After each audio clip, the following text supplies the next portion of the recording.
¿Cambia? Sí. Ya. Muy bien, alumnos. Hoy día vamos a empezar a las 7 estas clases de infectología. Ya, el tema es de los cocos. O sea, en nuestro libro guía Mandel, los cocos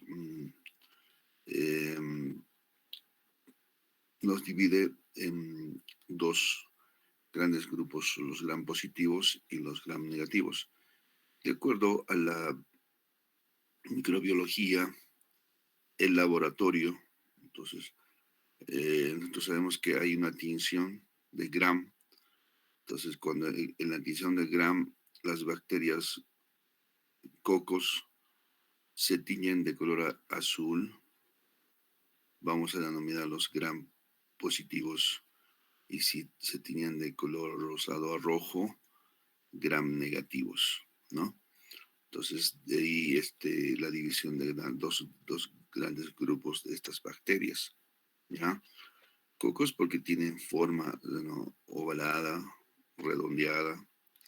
Ya, hoy día vamos a enfocarnos a revisar este tema de los Staphylococcus aureus, ¿ya? El primer tema, ¿ya? Este microorganismo produce una enfermedad muy severa, ¿ya? El shock tóxico. Entonces vamos a hacer un poco de generalidades. Recordemos que los estafilococos vienen a ser patógenos gram positivos que se muestran en racimos de uva. Ya, de ahí que su nombre ha sido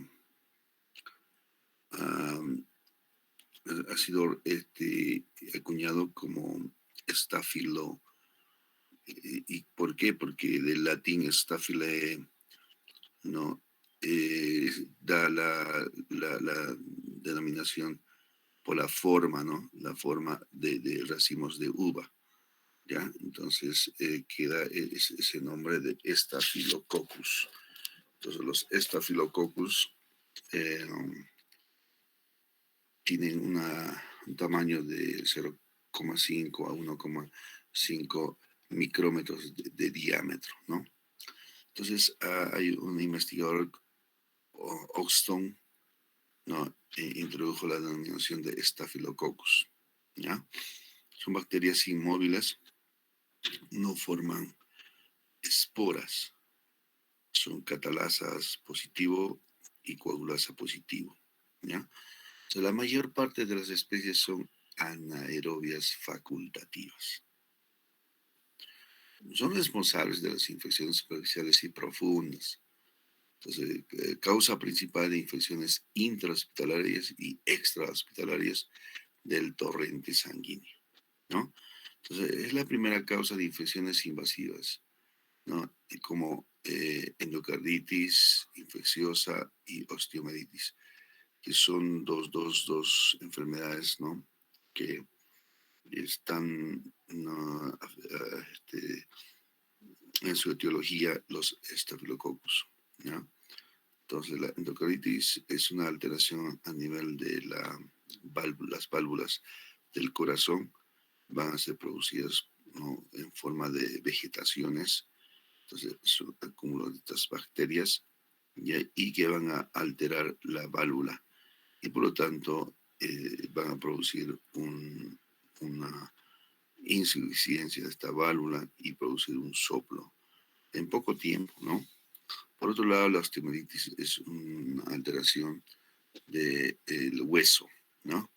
Produce inflamación, puede comprometer la forma del hueso en su consistencia y provocar problemas muy serios de infección crónica en el hueso, ¿ya?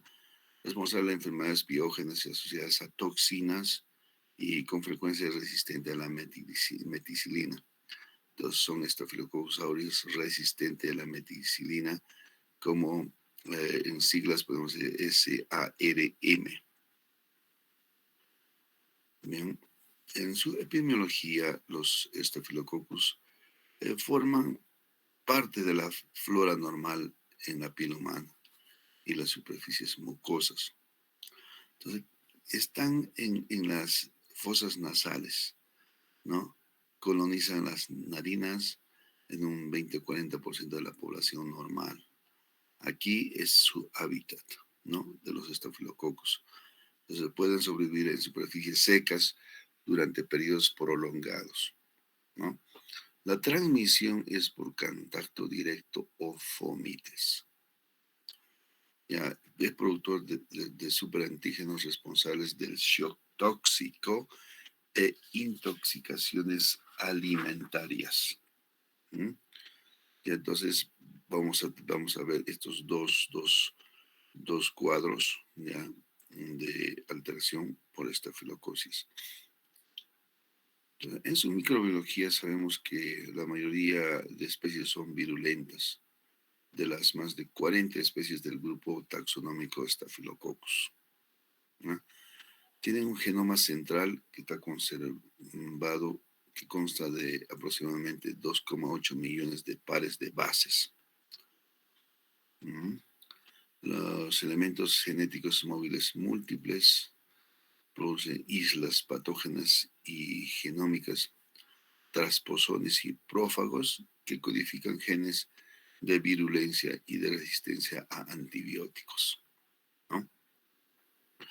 Bueno, esto en cuanto a su microbiología, ustedes deben tener en su generalidad siempre como este microorganismo se diferencia de los de otros grupos que pueden ser los gram negativos, los anaerobios, los bacilos, ¿no? Entonces, se ha hecho un cuadro en el libro, entonces pueden observar mucho más en su estudio de los estafilococos. Entonces, en este cuadro vamos a ver que hay algunos factores, ¿ya? De los principales factores extracelulares del estafilococo, implicados en la patogenia y respuesta a los elementos reguladores globales durante el crecimiento bacteriano. Entonces ustedes tienen que ver que acá en la superficie hay proteínas, ¿ya? Hay polisacáridos capsulares, citotoxinas, ¿ya? Superantígenos, enzimas. Entonces, estos son los componentes que tiene el Staphylococcus aureus. Pero hay una variedad, ¿ya? Pues en acá ustedes van a ver que dónde está localizado su cromosoma, ya van a ver la parte de si está en el fago, uh-huh, el plásmido y si es un bacteriófago, ¿ya? Y luego también observan el producto. ¿Qué es lo que tiene para su patogenia este microorganismo? Entonces, proteínas, vamos a ver proteínas, en este caso proteína A, lo que sí en este grupo con de importancia es que el colágeno BP, ¿ya? Ahora vamos a ver desde el punto de vista de actividad o función, ¿ya? Por ejemplo, acá hay una función de unión al colágeno, ¿ya? Entonces, posteriormente ustedes van a ver la acción de los genes reguladores, que para cada uh, grupo, ¿no? De acuerdo al gen, su localización, ¿ya? En este caso, vamos a ver los polisacáridos capsulares, ¿ya? Cromosoma, el gen cromosoma, su producto, que es un polisacárido capsular tipo 5 o el tipo 8, ¿ya? Estos van a tener una función de antifagocitosis. Uh-huh. ¿Ya? Luego, la acción que producen los genes reguladores. ¿Ya? Por acá, por otro lado, vamos a ver las citotoxinas. Entonces, aquí como producto tenemos que ver las hemolicinas. Y estas hemolicinas están clasificadas de acuerdo a nomenclatura, ¿no? En el alfa, beta, gamma.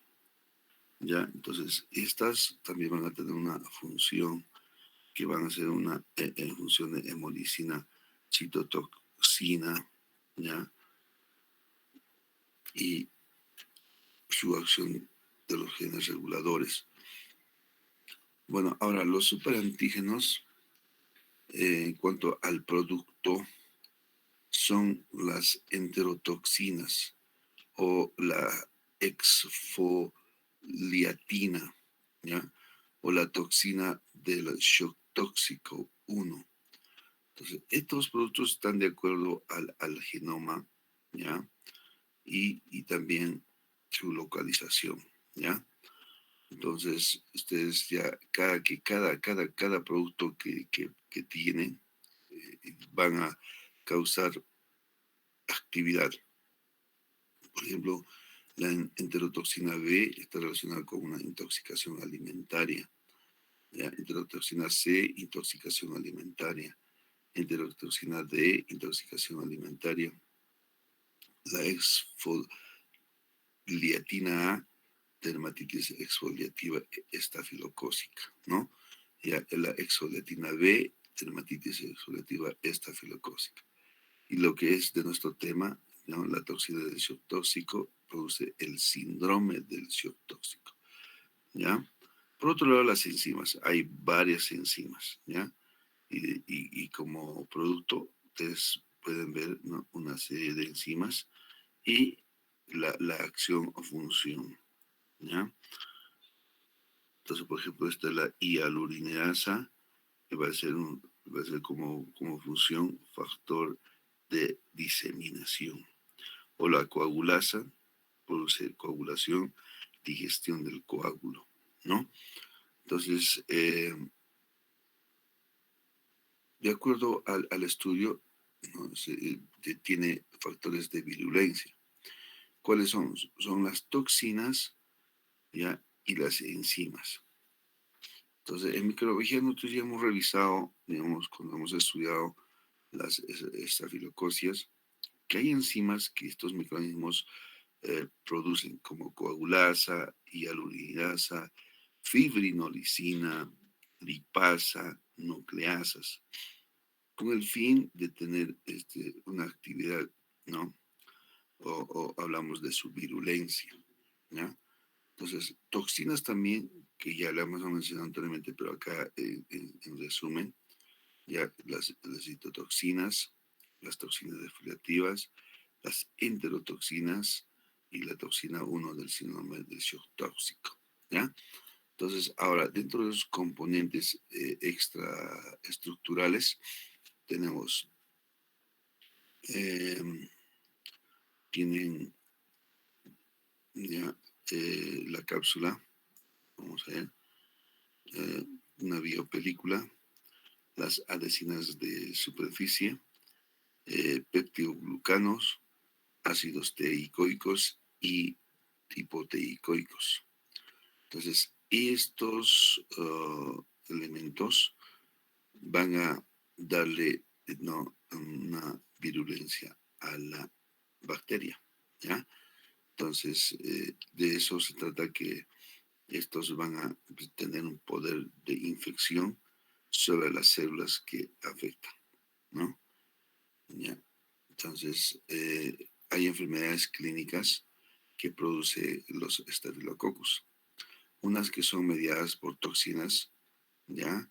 Y estas van a producir dermatitis exfoliativa estafilocócica, intoxicación alimentaria, el síndrome de shock tóxico, ¿ya? Entonces, por otro lado, si son piógenas, ¿no? Y otros van a producir impétigo, foliculitis, folículos, el antrax, bacteriemia y endocarditis, neumonía y empiema, osteomielitis y artritis séptica, ¿ya? Entonces, muchas veces en las visitas médicas nos preguntan y nos dicen, agente etiológico de la osteomielitis. Entonces, rápidamente nosotros tenemos que bosquejarnos en nuestra memoria y recordar las estafilocosis. Entonces, enfermedades que están producidas por los estafilococcus. A la cabeza, Staphylococcus aureus. Si bien es cierto, los estafilococcus son una clase que está dividido en varios géneros, pero nosotros vemos, de acuerdo a nuestro conocimiento, ¿no? Tenemos que los estafilococcus, de acuerdo a las especies más virulentas, ¿no? Se menciona a los Staphylococcus aureus, ¿no? Staphylococcus epidermidis, Staphylococcus hemolyticus y Staphylococcus saprophyticus. Entonces, estos son los responsables, ¿no? De las infecciones relacionadas con dispositivos y de infecciones urinarias que causan síndromes, ¿no? Graves, que estas las producen los Staphylococcus aureus, ¿ya? Muy bien, entonces, también en el otro reino animal hay estafilococcus que también están, ¿no? Estudiadas por su poder de virulencia, ¿no? Bueno, en nuestro estudio lo que vamos a em, repasar es el síndrome de shock tóxico, ¿ya? Entonces, en este caso, produce una dermatitis exfoliativa estafilocócica, ¿no? Entonces, de acuerdo a cómo es su patogenia, vamos a ver que es de inicio brusco de un eritema peribucal localizado, ya, entonces afecta generalmente a los neonatos y lactantes, ya. Entonces, y en el examen físico vamos a tener un signo del Nikolsky positivo. Entonces, nosotros, acá a nivel de la dermis, la epidermis, entonces vamos a tener, las uniones. Entonces, para que la piel esté fija, ¿ya? Como un órgano de recubrimiento, vamos a tener ahí, la desmogleína, ¿ya? Que es una proteína de unión, ¿no? En la piel. Entonces, a este nivel va a ser su alteración. Entonces, cuando se altera la desmogleína, la piel se va a hacer muy frágil, va a poder deslizarse fácilmente, ¿no? Es como que nosotros estuviéramos sacando una cobertura de goma, ya lo deslizamos y cuando esta forma mm, de afección con los dedos de la piel, ¿ya? Le llamamos el signo de Nikolsky positivo. ¿Qué quiere decir? Cuando usted con el guante pone sobre la piel del pacientito, hace una presión como que va a unir el pulgar con el índice y se rompe la piel, ¿ya? O lo que están viendo acá en este neonato. Acá, miren, la piel se está desprendiendo. Entonces, esto es el signo del Nikolsky positivo, ¿ya? Entonces, hay también formación de ampollas o vesículas cutáneas. El epitelio recupera su estructura en un plazo de 7 a 10 días, ¿no? Entonces, no forman cicatrices. Hay una tasa de mortalidad que alcanza al 5%. Ujú. Entonces, ¿cómo ocurre esto? Porque hay toxinas exfoliativas. Entonces, van a alterar el estrato granuloso. Entonces, la toxina es una proteasa de serina, ¿ya? Entonces, ¿cuál es la parte que se afecta? Es la desmogleína 1, ¿ya? Como es una proteína de junta, une la piel, ¿no? Entonces, cuando se altera esta, no va a haber ese poder de adhesión en la piel, ¿no? Entonces, por lo tanto, se va a desprender fácilmente, ¿no? La piel. Hay tratamientos, sí, consiste en la aplicación de medidas generales, cuidado sobre todo del infante, ¿ya? La asepsia, ¿no? La hidratación. ¿Por qué? Porque la piel es un órgano que no deja la deshidratación que se instale en el organismo, porque por acá una de las funciones de la piel es la protección, ¿no es cierto?, del medio externo, regula temperatura y muchas funciones que tiene la piel. Entonces, lo que sí se ve que pacientes que tienen la piel denudada, las pérdidas insensibles son más altas y por lo tanto tenemos que hidratar a este descenso, o tenemos que hidratar al neonato, tenemos que hidratar al pacientito que está con un problema de dermatitis exfoliativa estafilocócica. Entonces colocar una vía, ¿ya? Y por ahí darle sus aportes hídricos, ¿no? Y también hay antibióticos, de los cuales luego vamos a repasar, ¿ya? Por otro lado, vemos cuadros frecuentes en la emergencia, la intoxicación alimentaria por estafilococos, ¿ya? Viene paciente con dolor abdominal, deposiciones semilíquidas, un poco de fiebre, ¿ya? Y sobre todo las diarreas, ¿ya? Entonces, ¿por qué se produce?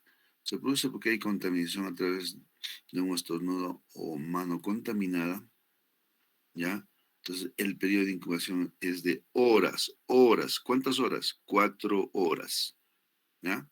¿Qué produce en su cuadro clínico? Náuseas, vómitos, diarreas, dolor abdominal. ¿Ya? Dura menos de 24 horas, ojo, ¿ya? Entonces, los alimentos que se contaminan con mayor frecuencia mencionan carnes elaboradas, jamón, cerdo, curados con sal, los rellenos de crema, ensaladas de patatas, helados, lácteos, ¿ya? Entonces, en estos alimentos puede estar el estafilococo y por lo tanto, ¿no?, producir una alteración en el huésped susceptible. Entonces, ¿de cuál es su patogenia? ¿Qué es lo que va a alterar el organismo? Son las enterotoxinas, ¿ya? Las enterotoxinas. Estas son las que van a estar, ¿no?, en la afección del organismo del huésped, ¿ya? Entonces, las intoxicaciones alimentarias obviamente tienen tratamiento, sí, hay que colocarle una vía, ¿ya? Y darle iosina, ¿no?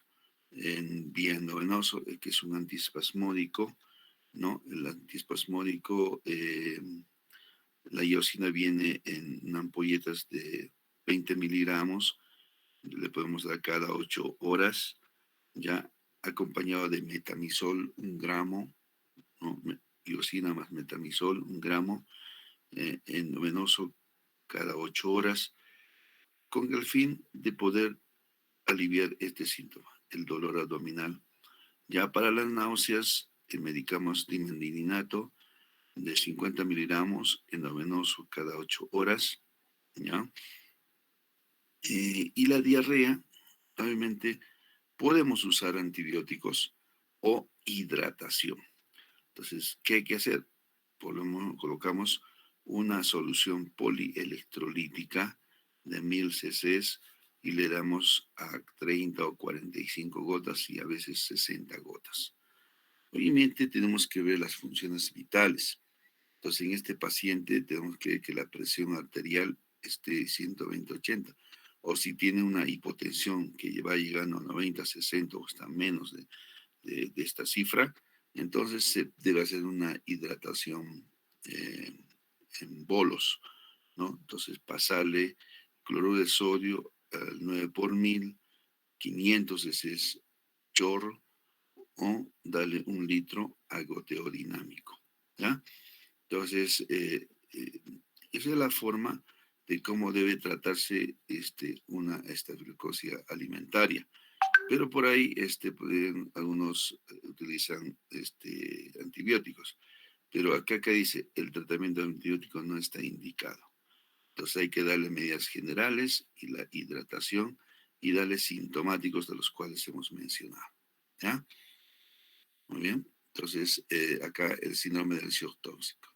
Entonces, hay dos formas clínicas, de acuerdo, dice que si están relacionados con la menstruación o que no están relacionados con la menstruación. ¿Ya? Entonces, acá vamos a encontrar que hay una afección multiorgánica. ¿Ya? Y por lo tanto, vamos a encontrar en la clínica fiebre elevada, ¿no? Síndrome de extravasación capilar con hipotensión e hipoalbuminemia. También edema generalizado sin fobia, erupción cutánea morbiliforme. ¿Ya? Entonces, ¿qué encontramos? Fiebre. Ustedes ya saben nominar la fiebre. 38,3 para arriba, decimos fiebre. ¿Ya?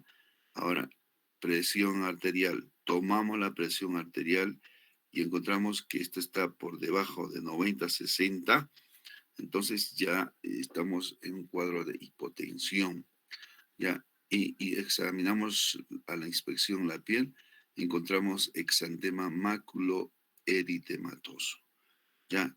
Entonces, con todo esto, podemos pensar de acuerdo a cómo es el inicio de la enfermedad, ¿ya? Y los síntomas que trae el paciente, ¿ya? Entonces, vamos a englobar un síndrome de shock tóxico, ¿no? El cuadro clínico que trae este paciente, ¿ya? Entonces, ustedes fíjense qué cuán importante es observar al paciente, ¿no?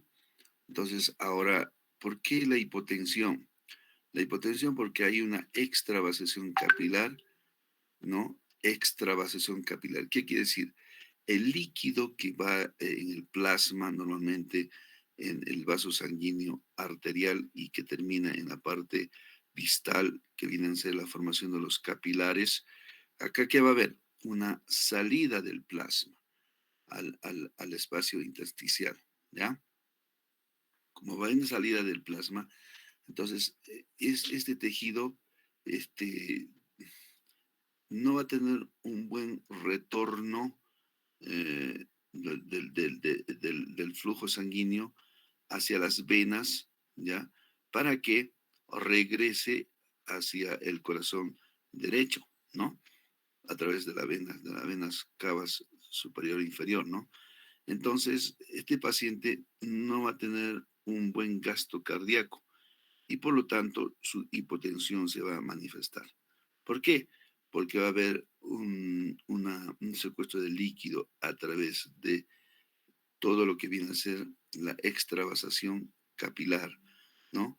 Entonces, por otro lado, nosotros, para ver que el líquido que está en el intersticio, que ha salido del capilar, regrese al torrente sanguíneo, tenemos en la parte venosa, ¿no?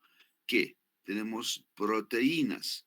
Entonces, estas proteínas hacen que el líquido que está en el intersticio vuelva al vaso. ¿Ya? Entonces, las proteínas deben estar en una cantidad de 7 gramos. La albúmina normal es 3,5. En este caso va a haber una hipoalbuminemia y por lo tanto no va a haber un buen retorno, ¿no? Del líquido que ha salido del vaso al intersticio, no va a regresar al vaso y por lo tanto su presión de este paciente va a caer. Entonces, todo repercute a que no va a haber una precarga, ¿ya? Una función de precarga que esté óptimo. ¿Para qué? Para que el corazón reciba un buen flujo sanguíneo y luego tenga, por otro lado, la fase de la diástole. En la fase de la diástole nosotros tenemos que ver que caiga la aurícula izquierda al ventrículo izquierdo más o menos 120 a 130 ml, o sea, eso se llama el volumen telediastólico, y de ahí puede eyectarse 70 en cada latido. Pero si vamos a mantener un volumen telediastólico inferior a 120, porque no hay un buen retorno de flujo sanguíneo de la parte periférica, porque hay atrapamiento de líquido. Entonces vamos a tener al final un resultado. ¿Cómo se llama ese resultado, alumnos? Hipotensión. Hipotensión. ¿Ya? Entonces acá hay dos formas, ¿no? Mira cómo está el mecanismo, ¿no? Entonces hay salida de líquido y poco retorno al vaso por una baja de la albúmina, ¿no? Entonces, el edema generalizado sin fobia. Por lo tanto, va a producir un edema, ¿no? Si, no, si el líquido queda en el intersticio, su manifestación es edema, edema generalizado, ¿ya? No hay fobia, ya, esa es una característica. Ustedes van a ver un paciente rechoncho, ¿no? Con edema, ¿ya? Y no hay fobia cuando le hacen la presión a nivel de la tibia en la pierna, entonces no hay fobia, entonces ustedes están frente a este cuadro, ¿ya? Y por lo tanto también van a ver el exantema maculoeritematoso, entonces no estén lejos de hacer un diagnóstico de síndrome de shock tóxico, ¿ya? Entonces el tratamiento, bueno, es eliminación del microorganismo a través de la antibiótico terapia, y también hay prevención, ¿no? Del cual ustedes deben de saber, ¿ya? El diagnóstico, bueno, el microscopio es útil para las enfermedades piógenas y no para infecciones sanguíneas ni las mediadas por toxinas, ¿ya? Pero sí vamos a determinar el microorganismo. Entonces, los estafilococos crecen rápidamente cuando se cultivan en medios no selectivos. Ya hemos revisado que, bueno, hay varias formas de cultivo, pero el agar sangre es el indicado, ¿ya? Las pruebas de amplificación de ácidos nucleicos son de utilidad para el cribado de pacientes portadores de lo que viene a ser los estreptococos aureus resistentes a la meticilina. Por tanto, también hay pruebas bioquímicas como la coagulasa. ¿Ya? Entonces, el laboratorio nos ayuda a tipificar el agente etiológico, ¿ya? Entonces, es estafilococcus, ya bueno, aureus, ya. Entonces ya tenemos el diagnóstico etiológico. No sin antes, alumnos, cuando ustedes tienen que hacer el diagnóstico en infectología, ustedes tienen que colocar un diagnóstico sindrómico. Después ya el de la noxa o un síndrome de enfermedad nosológico, ¿ya? Luego llegan a un diagnóstico etiológico, de eso se trata. Entonces, la epidemiología ya luego ve todo, cómo es la manifestación clínica, y enlaza su patogenia y todo el cuadro clínico y su diagnóstico sindrómico, ¿ya? Siempre, y luego va al laboratorio y van a ver cuál es el agente etiológico. ¿Bien? Entonces hay tratamiento, ¿ya? Entonces en el tratamiento hay que ver la resistencia antibiótica. ¿Hay resistencia a la penicilina y meticilina? Sí lo hay. Y de ahí va lo que son el SARM, ¿ya? O Staphylococcus aureus resistentes a la meticilina. ¿Por qué? Porque hay, por ejemplo, esto que vamos a ver dentro del tratamiento. Ahora sí, todo alumno de infectología debe tratarse dentro del cerebro. ¿Qué es lo que yo voy a alterar en la bacteria para que no haya multiplicación, ¿no? Para que no aumente el número de bacterias y pueda seguir causando enfermedad. ¿Qué hago? Entonces, encuentro un grupo de antibióticos que va a inhibir la pared celular. Entonces, ¿cuáles son esos? Los beta-lactámicos. De que nosotros nos aferramos ahora es cuando usamos ceftriaxona, que viene a ser un beta-lactámico de uso ya frecuente, ¿no? Ceftriaxona 2 gramos cada 24 horas. Si es grave la infección, ceftriaxona 2 gramos cada 12 horas endovenoso.